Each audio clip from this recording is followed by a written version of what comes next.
Откако Европската комисија соопшти дека во годинашните извештаи за Македонија и за Албанија се препорачува почнување преговори за членство во Европската унија, в понеделник Советот за надворешни работи на Унијата како прва точка на дневен ред го има токму проширувањето со овие две земји.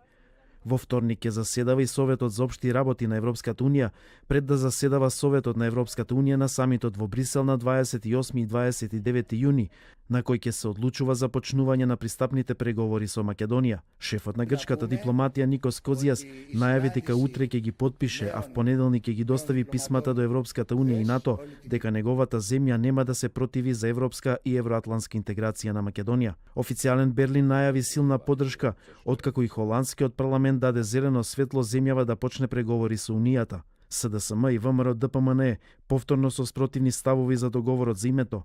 Од заробена и изолирана земја, сега Македонија е пример за решавање на отворени прашања во интерес на граѓаните и почитувана држава кај соседите во светот, велат од СДСМ.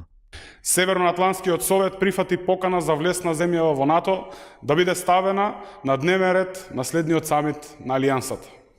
Европската комисија, Европскиот парламент, Стейт департментот, НАТО, Обединетите нации, Австрија, Бугарија, Германија, Британија се само дел од демократскиот свет кој што го поздрави лидерството на Македонија и Грција во решавањето на овој децениски спор. Од опозицијската ВМРО ДПМН пак сметаат дека ова е штетен договор со кој се прифаќаат сите грчки барања и позиции на штета на државата, со последици со кои треба да живеат македонците. Тоа што останува наша стратегиска определба е Европската унија и НАТО.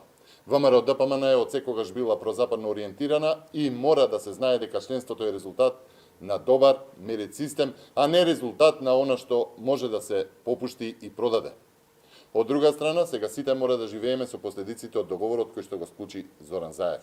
Македонска владина делегација, пак предводена од премиерот Зоран Заев, следната недела на 26 јуни официјално ќе посети Австрија, а на 27 јуни ќе биде во работна посета на Полска, непосредно пред одржувањето на Советот на Европската унија во Брисел.